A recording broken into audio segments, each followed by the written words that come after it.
Doctor. I'm a Time Lord. I'm from the planet Gallifrey in the constellation of Kasterborous. I hope the ears are a bit less conspicuous this time. You might be a doctor, but I am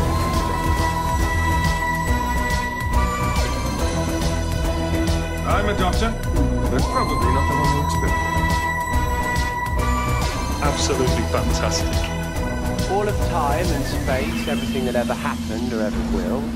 Where do you want to start? Hello everybody, welcome back to Big on the Inside, the new Who Doctor Who watch-along podcast for a special video talking about Tales from the Tardis? Yeah, that's the one, mate, yeah. Alright, so, for new listeners, new viewers, hello, my name's Tim, normally joined by Harry Murdoch, not here, so I've got my other Big on the Inside co-host, Harrison Tinley. Hey, he's back. I had a weird stutter on your name then, I don't know why. Oh, cheers, mate, for that, yeah. It shows how much you miss me, doesn't it? I was like, oh, we should do stuff for the 60th, and perfectly they brought out Tales from the TARDIS. Oh, yeah.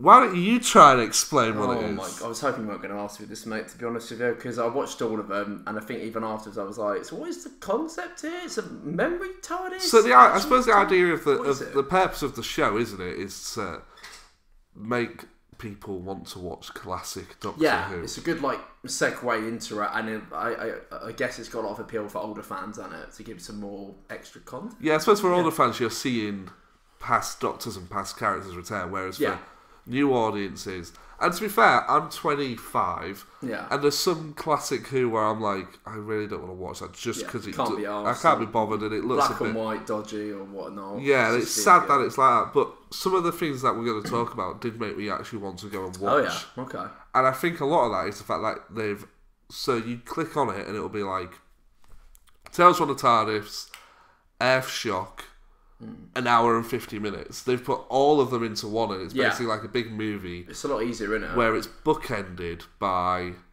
actors reprising roles from each episode of classic Doctor Who, now reflecting on the story. In character as well. When I first heard about it, I thought it was going to be the actors talking about it as if it's like a bit of a DVD extra thing. I didn't realise it was actually in character. Well, that's what I thought. I thought it was going to be like, here's Peter Davison and whoever plays Tegan talking about Doctor Who, and that'd be like, oh, that'd be a fun thing. Yeah. But they're actually in character as the first Doctor and Tegan, which is great.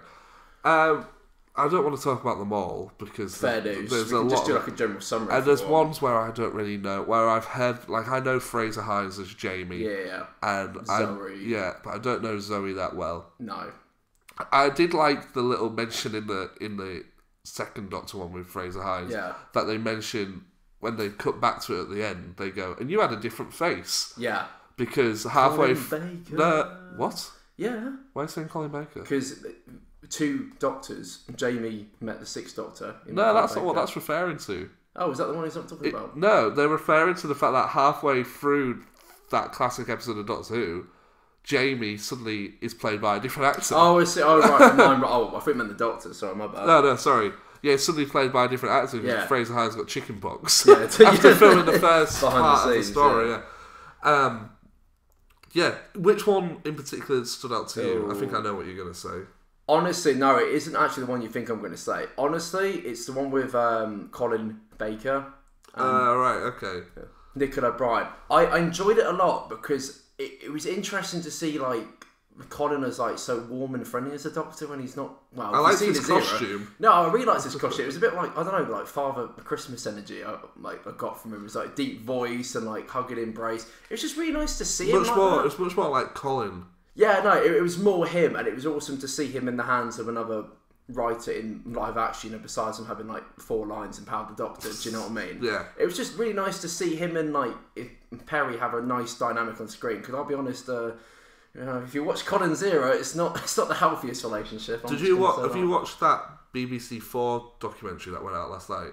What, the one with David Tennant? Yeah. No, I haven't seen it yet. That's good. There's some archive footage of Colin in that talking about what it was like being fired from Doctor Who. Oh, so that's quite cool. But that's one of my favourites. I liked that one. I liked a lot of them actually. Yeah. I liked the Clyde and Joe Grant one. That one was good just because we're Sarah Jane kids. Yeah. That was good. And that's sort of the way they said Rani is now working for UNIT. Yeah, that's crazy. No, did they? Or no, they didn't. They said Luke and someone called Sky. Sanjay. Who's like his partner from Series 4. Okay. Death of the Doctor thing. Yeah, I can't even know that. That they're now working for. Yeah, something like that. But it was awesome at the end. Like, Joe finally turned around to Clyde and finally called him out on his shit. But like, ask her out. And I'm like, oh, I hope he fucking decides to do that. I think that because there were certain characters there were certain episodes of Tales from the TARDIS where Tales of the TARDIS or from the TARDIS. I think it's from the TARDIS. Don't quote me on that. Trade my pen in. Where the characters just ended. Then there was other ones where they seem to have more of a story to tell afterwards. So, for instance, Seven and Ace. Yeah, there was a lot going on there. I really liked the fact that their last words in that were the last words from the actual end of the classic Survival. Season. Yeah. The very last one, wasn't it? Which they just swapped them around, didn't they? Yeah. So Ace got the Doctor's lines and she got Ace's lines, like that. And they did it for... Who else did they do it for? They did it for someone else. I think maybe the Fifth Doctor and Tegan went off as well. Oh, was it like Braveheart or something like that? Yeah, something like that. Yeah. No, Resurrection of the Daleks. Yeah. Okay. Yeah, I thought it was, I absolutely loved the Seven and Ace one because, like, it was awesome actually how they talked about power of the Doctor's vote. She said, oh, yeah...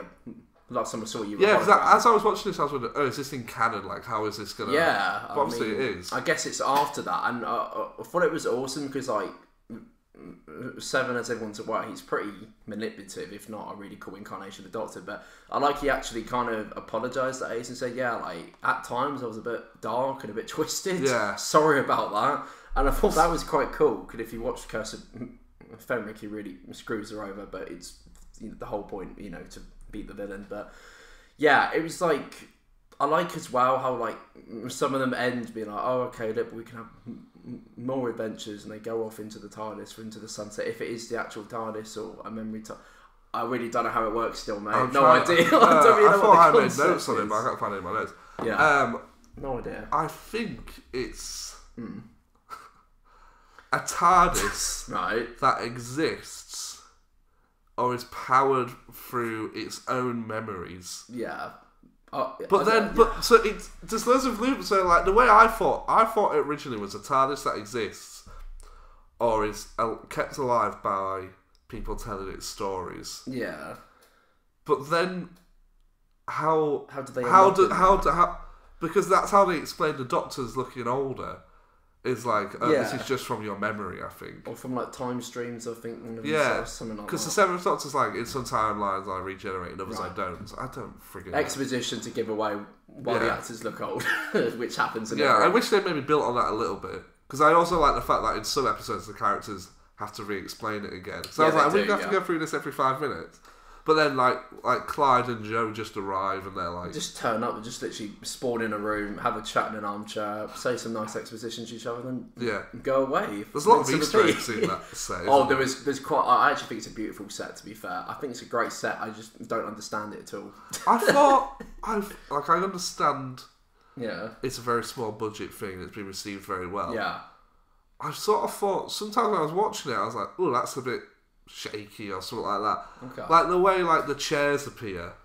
They just sort of shake the camera a bit of the set and then they cut back and like, the chairs are here. I was like, could you not at least put a TARDIS warp? I get what you mean. It was just a bit like they're here. I did like the transitions into the episode. We know like the frame closes and it starts going into the story, which I thought was quite like... Sometimes as well I thought it was a bit edutainment. Okay, what do you mean? So like, I don't know if it's just me getting older, but I was like... I think it was the Fifth Doctor one where they say something about... I can't remember. They say something like what it means to be nice or kind or to be a good human. I was like, ugh.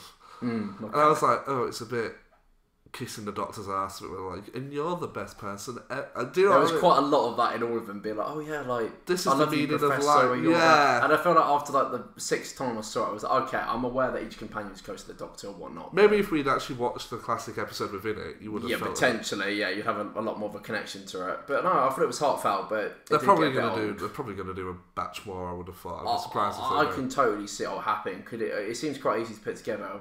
Well, they've already got the set, haven't they? I'm sure they can literally assemble it quite quickly. Well, I was expecting at one point with the episode with Peter Purvis as his first Doctor character, who is called Stephen. Yeah, Stephen. And he was with another character, Vicky. Yeah, nice. I'm not here. I'm not here for you. Can just edit me out.